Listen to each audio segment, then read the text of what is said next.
ครับสวัสดีครับ FC มามื้อนี้ผมได้มาติดตามนี่มาคุยกันตีเลยแม่นางตะเคียนเก็บต้นน่ะที่ดงบ้านสายสนอง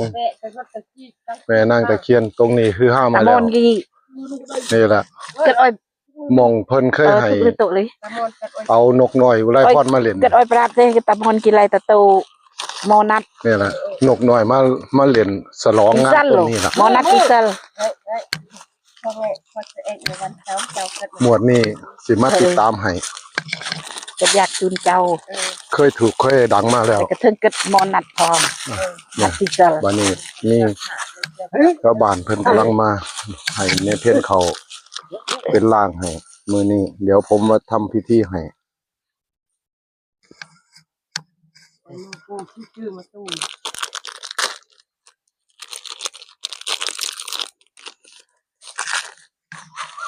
พร้อมยังพ่อใหญ่คงบอกแล้วติบอกแล้ว เพิ่นซื้อจังไหนอาจารย์คงเพิ่นซื้อจังไหนต้องฮู้ถ้าบ่ฮู้ซื้อเพิ่นสิอันนี้สิทำพิธีให้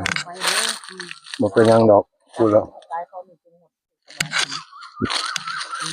ไฟเฮาก็จุดเราเดี๋ยวเฮาก็อันนี้เสร็จพิธีแล้วเฮาก็ดับ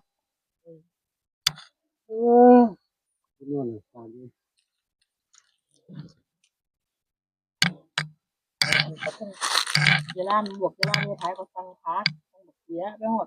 เอาประกาศคือบ่มาบอกคือบ่เก็บให้ถึงหมู่สั่งไปที่เรียนน่ะไปบ่ไปมันเหี่ยว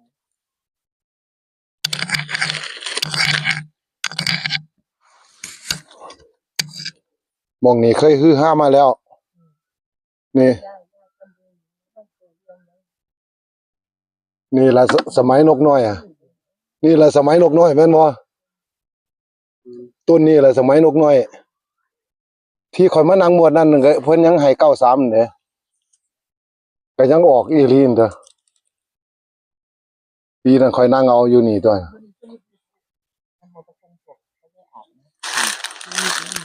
กลุ่มนั้นบ่มาเลยติ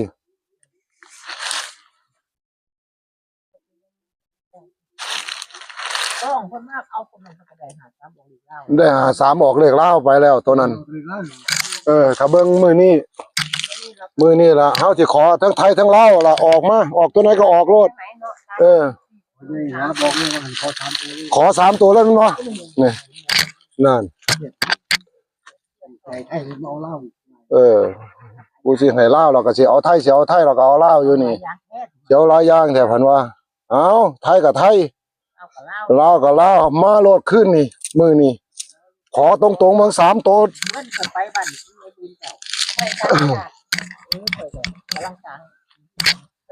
ถูกคือยังบ่ดับนี่ล่ะเขา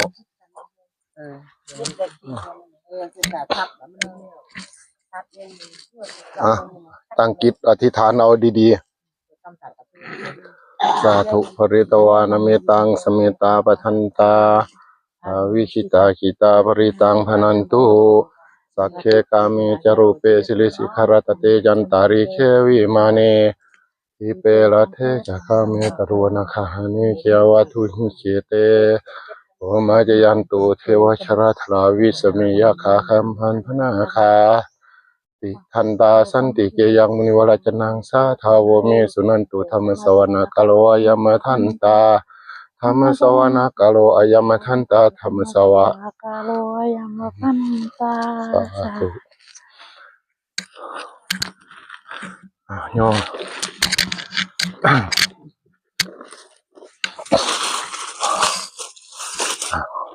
ยกมือขึ้นสาธุคุณครูอาจารย์ลูกหลานเขายินกู้คายถวายขันหาขันแปดลูกหลานสิทำการขอโชคขอลาภจากแม่นางตะเคียนมีผ้าขาวว่าหนึ่งกับเงิน12 บาท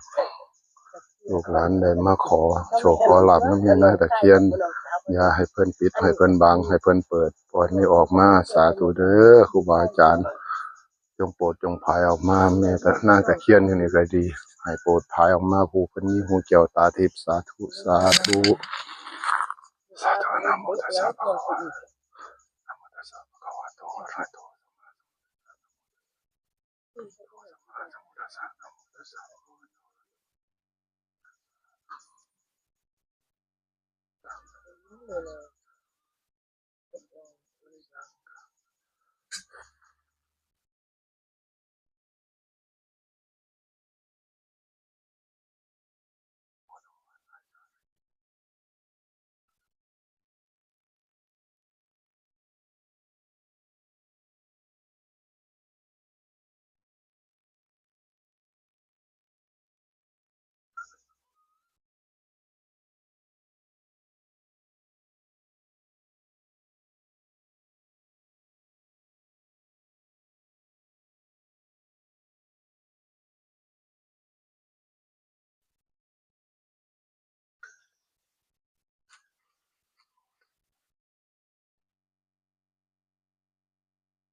สาธุเด้อนิมนต์เด้อแม่นางตะเคียนเอ้ยบาดนี้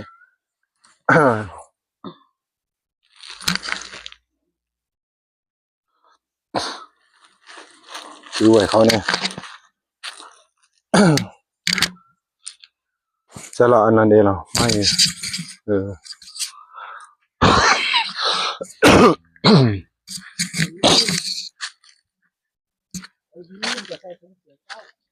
ถือไว้หันละเป็นยังดอก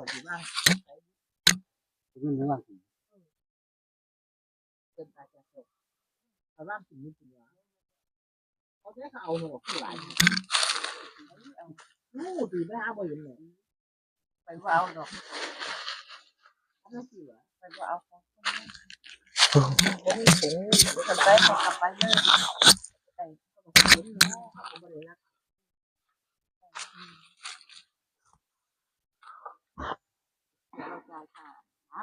กนิมนต์เด้อแม่นางตะเคียนเอ้ยบาดนี้มาโปรดมาภายลูกหลานขอ3ตัวตรงๆเลยรางวัลเลขท้ายรางวัลที่1งวดวันที่1กุมภาพันธ์นี่ขอออกมาตรงๆมึงดูมื้อนี้วันที่21 22ครึ่งแล้ว22ครึ่งมีครึ่งตัวครึ่งมื้อ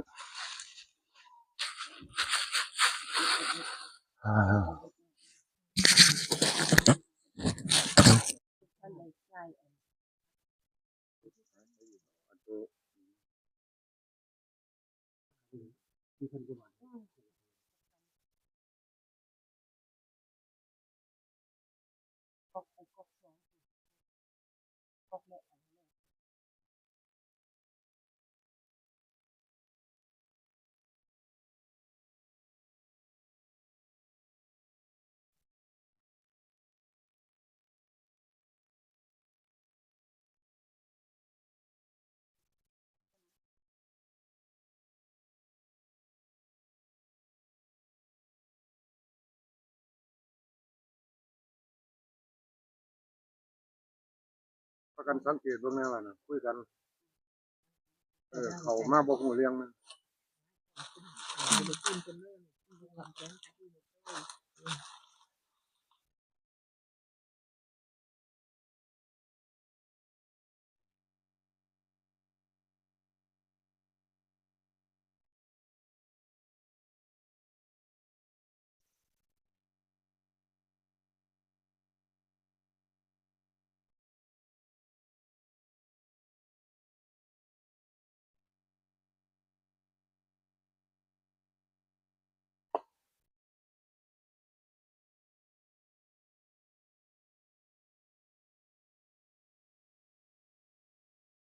ตะเว้นก็กำลังสิพอรับปลาพอดีเนาะกำลังพอดีเลยกำลังตื่นกำลังอันนี้เจาะพอดี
นิมนต์เด้อแม่นางตะเคียนเอ้ยมาโปรดมาภายลูกหลาน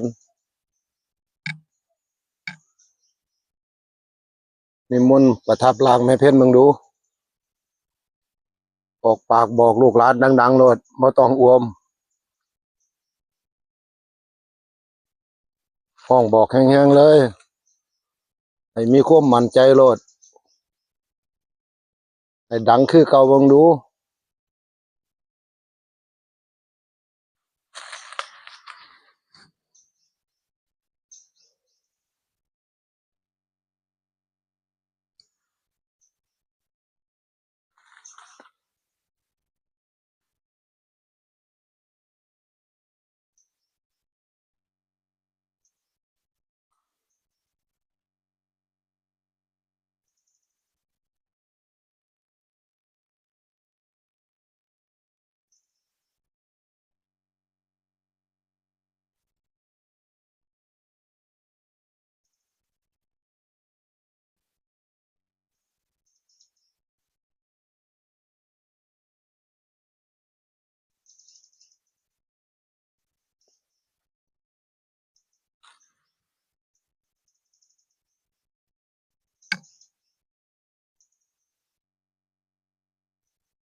แม่นางตะเคียนเอ้ย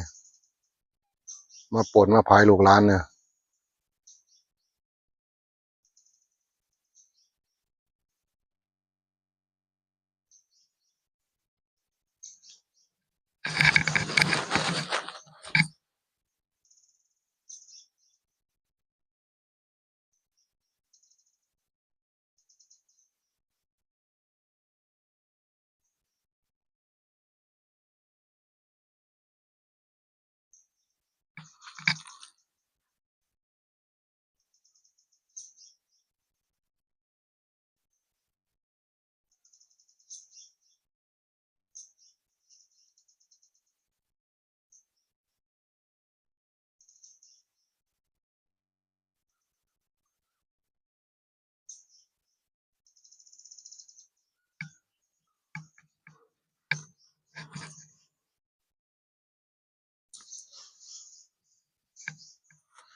บอกให้ชัดเด้อบอกเบิ่งดูบาดนี้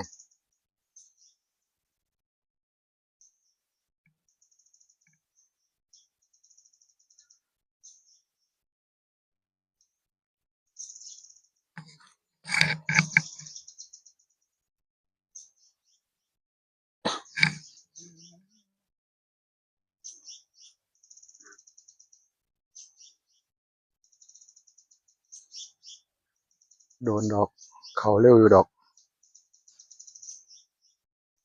เริ่มมาแล้วเด้น่ะเริ่มหนักตัวลงแล้ว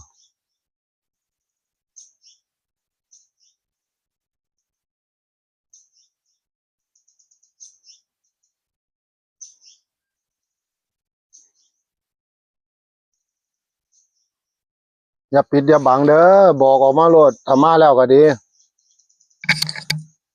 อย่าปิดอย่าบังลูกหลาน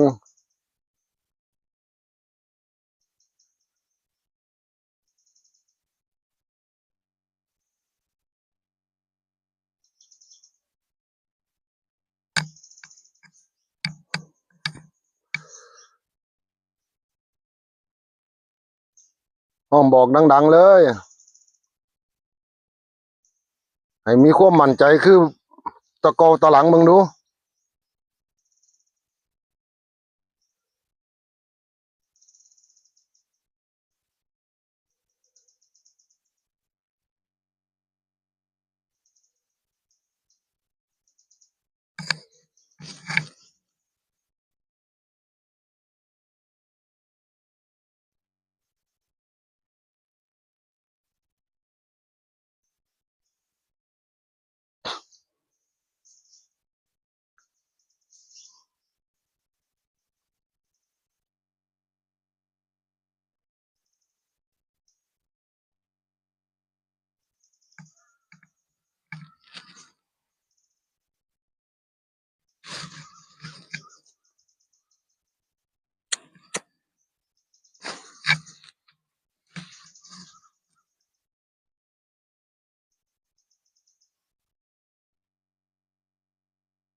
มาแล้วตัวนั้นน่ะ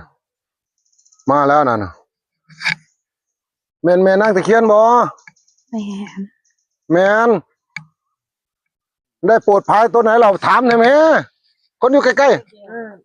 กับสิบคนได้ตัวไหนบอกร้านนะบอกลูกบอกร้านแม่ลูกร้านตาดำๆลูกหลานมาขอโชคขอลาบน้ำเนี่ย โชคขอลาบผู้ไทยท้ายแม่เจ้าแม่เอ้ย 764 764 แท่บ่แท่บ่ แม่น 2ตัวเด้อ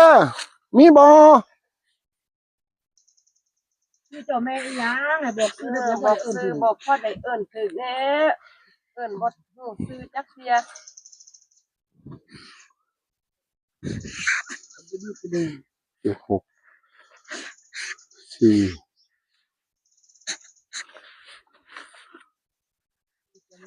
เจ็ดลูกหลานอยากซื้ออยากซื้อเสียงยังน้ำพ่อจะได้เอิ้นคือ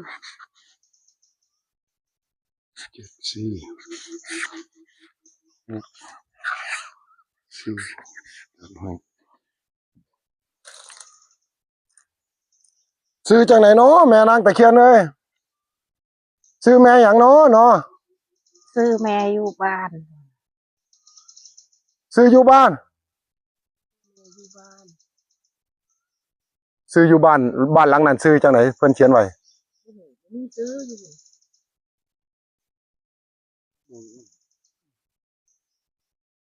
เพิ่นเขียนไว้นะซื้อจังไหน ซื้อทุกสาร แม่นบ่ แม่น บอกซื้อมาเบิ่งหนูซื้อจังไหนซื้อแม่หยังเขาจะได้เอิ้นหาถึก เอิ้นคือเอิ้นก็ อืม ร้านสิได้เอิ้นหาถึกแล้ว อืม ก็ฮู้ชื่อลูกหลานก็เอิ้นแต่ว่ามันซื้อแม่หยังล่ะ บอกรอดบอกซื้อมา ซื้อแม่ทอง ซื้อแม่ทองซื้อแม่ทอง โอ้ยซื้อมวนเนาะ อืม ซื้อกับมวน แม่ทอง หน้าลูกหลานก็สิได้เอิ้น ซื้อแม่ทอง อืมเลยทำบุญญาติน้ำเอิ้นหา เอาเด้อแม่ทองเอ้ยขอเอาออกมาสมความมุ่งมาตรปรารถนาเด้อขอตรงๆเลยเด้อเอาให้อยู่งวดนี่ลูกหลานกำลังมาเป็นครั้งแรกเด้อนี่ ขอล้างให้เพิ่นเอาไว้ตบหลังตบหลัง ตบหลังข้อหลังซุ่นตัวเอิ้นเอาจับเขย่ากับหูเมียดอก อืม เป็นไหนหูเมียยังเหลืองามอยู่เด้เนาะเอาไว้เบิ่งดูว่านี่ซื้อแม่ทองซื้องามจนเด้อบาดนี้ FC เอ้ยบาดนี้นั่นล่ะเพิ่นให้จังซี่ล่ะสมความมุ่งมาตรปรารถนาเอาล่ะ นักคอย นี่เบิ่งเอาตัวเลขได้หยังก็764 764ตัดให้แล้วนั่น76 7464เนาะต้องตัดแบบนี้ตัวเนาะแม่นบ่ให้เพิ่นตัดจังซั่นล่ะ เรียนอยู่เป็นกันนุ่งผ้านี่ล่ะ ฮะ เป็นกันนุ่งผ้า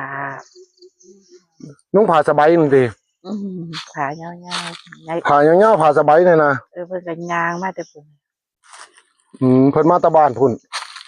เพิ่นไปอยู่พุ่นเบิดเหรอวะโอ้นะเพิ่นอยู่นี่เบิดสุอันนี้เนาะเนี่ยครับ FC นี่ล่ะต้นยางไงเลยเอาเสสางเพิ่นซะน้องดาราจารย์นี่ เก็บดอกไม้ดอกลายไว้ให้เพิ่นบาดนี้เด้อบาดนี้ FC เอ้ยพอได้ไปเป็นแนวทางสู่ผู้สู่คน ระวังหรือว่าสิข้ามโค้งขึ้นนี่ก็ข้ามไป ซื้อแม่นางแต่แม่ซื้อแม่ทองแม่ตะเคียนทองอยู่โตะจุดนี้ซื้อก็ซื้องามซื้อของอยู่ดอกเอาบาดนี้ถ้าชุดนี้ก็ขอให้ FC มีโชคมีหมานสุขผู้สุขคนเด้ออย่าลืมกดไลค์กดแชร์เป็นกำลังใจสาธุ